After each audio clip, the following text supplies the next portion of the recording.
구독하고 좋아요 좀 눌러주시면 좋겠습니다.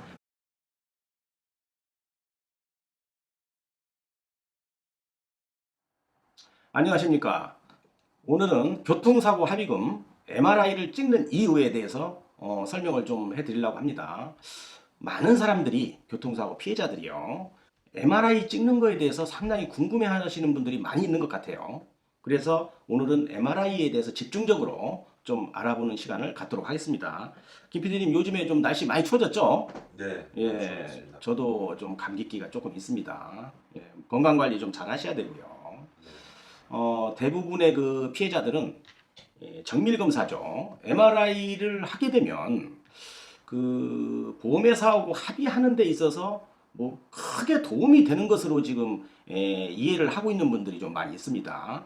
그런데 좀 그럴 수도 있고요. 또 그렇지 않을 수도 있습니다. 그래서 오늘은 그 정확하게 그 문제를 좀 알 필요가 있겠고, 또 정밀검사는 왜 하는 것이고 그 결과는 어떻게 나오는 것인지를 오늘은 좀 알아보는 시간을 좀 갖도록 하겠습니다. 첫 번째죠. 정밀검사의 필요성이라고 제가 타이틀을 달았어요. 목적은 말이죠. MRI 하는 목적은 교통사고 후유증을 대비하기 위해서 정밀검사를 한다고 하는 말이 정확히 맞습니다. 예를 들어서 미발견증이라고 그러죠. 그 선상골절 같이 약하게 나간 골절들, 그 다음에 신경손상이나 이렇게 일반 엑스레이 상에서 발견되지 않는 그런 것들을 발견하기 위해서 MRI를 찍는 거죠. 그런데 그러한 검사를 해서 이상 병명, 그러니까 엑스레이에 나오지 않았던 이상 병명이 나오게 된다면 물론 합의금에 영향을 주는 것이죠. 그게 그래서 MRI를 찍는 그 필요성에 대해서 첫 번째 말씀을 드리고요. 두 번째는 의사 선생님은 뭐 아무나 MRI를 찍어주지 않습니다. 최소한 증상이 환자가 지속적인 치료에도 불구하고 통증이 계속될 때, 그럴 때 의사 선생님은 그런 결정을 해서 찍어주게 되는 것이고요. 두 번째는 이제 척수 손상 같이 이렇게 신경 손상이 의심이 될 때, 또 다음에 세 번째는 약간 그 경미한 골절이 또 의심이 될 때, 네 번째는 그 디스크죠. 추간판 탈출증이 좀 의심이 될 때, 또 관절이나 이런 인대 손상이 좀 의심이 돼서 그걸 확인하기 위한 그런 검사가 필요할 때 MRI를 찍고요. 머리 같은 경우에는 뇌출혈을 위해서 뇌출혈된 것을 확인하기 위해서 정밀 검사를 하게 됩니다. 세 번째죠. 정밀 검사를 하는 병원인데요. 타이틀이 대학병원이나 규모가 굉장히 큰 병원에서는 자체적으로 그 MRI 기계를 가지고 있습니다.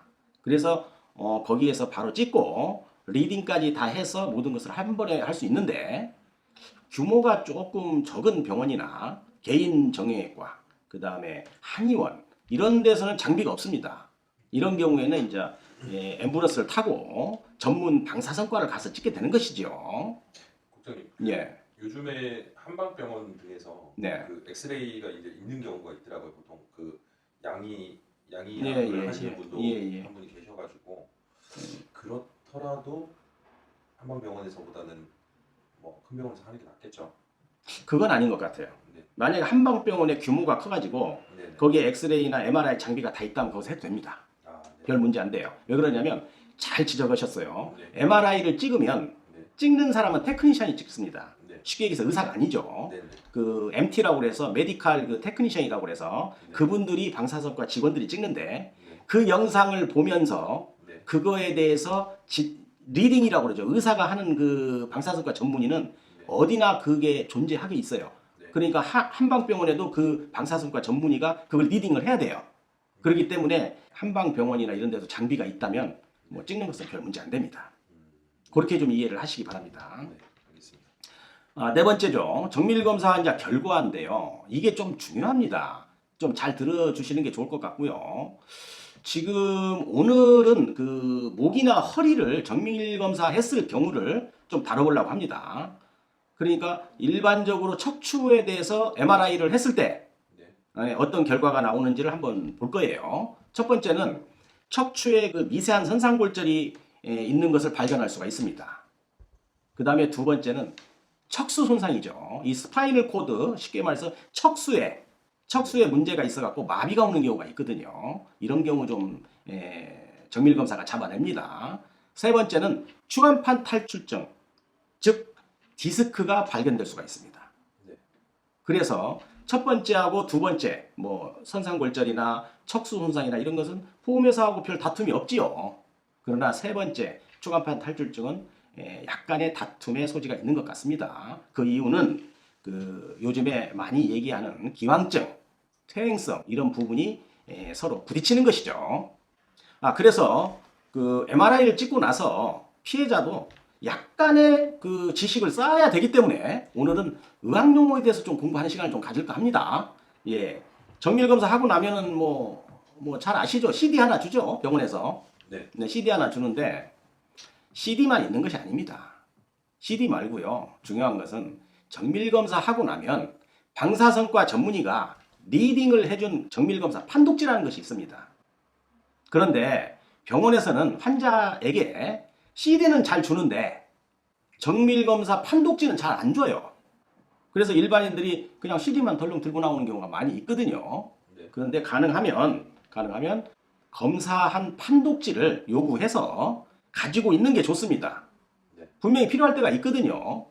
그래서 MRI 촬영을 하고 나면 CD 하나와 그 다음에 MRI 판독된 페이퍼가 한 장이 존재한다. 이렇게 이해하시면 됩니다. 이게 한 세트입니다. 세트.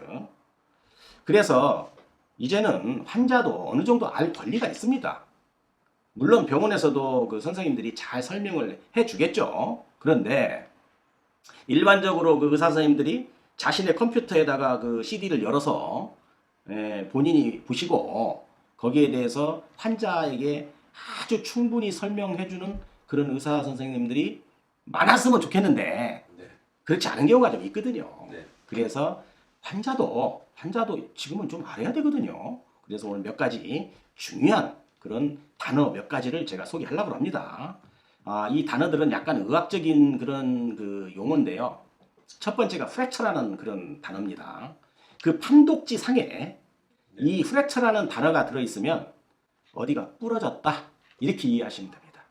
네. 좀 이해 가셨죠, 김 PD님? 이게 골절. 그렇죠. 프랙처 하면은 병원에서 쓰는 그런 용어입니다. 어디가 골절이 됐다. 네. 자, 그 다음에 추간판 탈출증에 대해서 판독지 상에 일반인들 잘 모릅니다. 그 영어로 다 써 있는 걸 다 해석하려고 그러면 안 됩니다. 이 5가지만 딱 기억하고 계시면 됩니다. 첫 번째로는 헤르니네이션. 이 단어가 들어 있는가를 보시면 됩니다. 이게 이탈됐다. 이런 그 의학 용어거든요. 네. 두 번째, 프로트루전. 이것도 탈출됐다 이런 뜻이에요. 익스트루전. 이게 세 번째인데요. 이것도 좀 튀어나왔다. 이런 단어입니다. 이 세 가지가. 네. 그 다음에 의사 선생님들이 HMP라고도 약자로도 쓰고요. HIVD라고도 씁니다. 그러면 영상 CD를 받았고요. 환자가. 그 다음에 검사 판독지를 받았죠. A4 용지 한 장으로 돼 있는 거예요. 네. 판독지. 그 판독지 상에 저런 단어가 있는가를 보는 거예요. 다른 건 보면 안 됩니다. 저런 단어가 들어있으면 추간판 탈출증인 겁니다. 네. 그러면 의사 선생님이 자세히 설명 안 해줘도 어느 정도 이해할 수 있는 거잖아요. 네. 예, 그렇게 기본적인 지식을 가지고 있으면 되겠습니다. 어떻게 좀 어렵죠? 이 단어들이. 그러나 네. 예, 이게 그냥 숙지하고 계시면 되고요. 네. 또 피해자가 판독지 좀 달라고 해서 CD하고 판독지 달라고 해서 판독지하고 비교해 보는 거예요. 이런 단어가 있는가 없는가 이렇게 하면 확인이 되겠죠. 네. 예, 그렇게 하시면 됩니다. 그 다음에 한 가지가 있는데 환자들이 굉장히 혼동하기 쉬운 거에 대해서 오늘 설명하려고 합니다. 벌징 디스크라는 이런 그 병명이 있어요. 네. 판독지상에 가끔 나오게 됩니다. 김 PD님 혹시 이거 뭔지 아시나요? 디스크라는 얘기가 써 있는데. 뭐 디스크의 종류인가요? 네, 보통 일반인들은 네. 네. 김 PD님 같이 그렇게 얘기합니다. 이거 디스크 써 있잖아요. 네. 이거 뭐 디스크의 한 종류 아닙니까? 이렇게 하거든요. 네. 그렇지만 이것은 디스크가 아닙니다. 한글로 번역을 하면 추간판 팽윤증이라는 것입니다. 네. 쉽게 얘기해서 디스크가 약간 부어있다. 네. 자, 뜻을 아시겠죠? 네. 추간판 탈출증은 아니다 라고 이해를 하셔야 돼요. 근데 일반인들은 거기에 디스크라고 써 있으니까 아이고 이거 디스크 질환이구나 이렇게 생각하는 사람도 있어요. 그래서 오늘 혼동하지 마시라고 제가 이 단어에 대해서 설명을 해드리는 겁니다. 네. 이것은 추간판 팽윤증, 즉 약간 디스크가 부어있다 라고 이해하시면 됩니다. 네.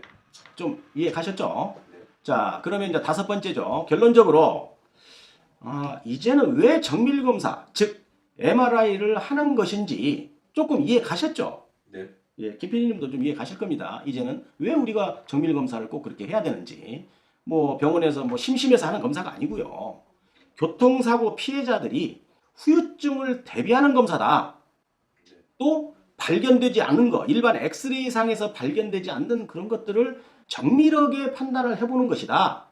또 신경이나 척수 손상, 또 디스크가 있는지를 알아보기 위한 검사다라고 이해를 하시면 되는 겁니다. 네. 좀 이해 갔죠? 네. 그래서 보통 보면 교통사고 피해자도 이제는 이런 검사를 하고 어떤 결과가 나왔으면 그 내용에 대해서 알아야 될 필요가 있어요. 네. 어느 정도 알고 그래야만이 병원에서도 환자를 무시하지 않습니다. 네. 또 정확한 진단을 내려주는 거예요. 그런 차원에서 오늘 영상을 만들게 된 것입니다. 네. 뭐 다 그렇지는 않습니다만은 어느 병원에서는 MRI를 찍고 나서 뭐 예를 들어서 추간판 탈출증 그 검사 판독지가 나왔는데 이것은 전에부터 있었다라고 얘기를 하면서 퇴행성이라고 얘기하면서 진단 병명에도 안 내주는 그런 병원이 간혹 한 번씩 있어요. 네네. 그러면 예를 들어서 MRI를 뭐더러 합니까? 하는 이유가 없잖아요. 네. 그래서 오늘은 그런 피해자도 어느 정도는 MRI에 대해서 알아야 될 필요성이 있다라고 판단이 돼서 주제로 한번 담아봤습니다. 김 PD님 오늘 영상 촬영을 했는데 오늘 내용이 좀 어땠나요?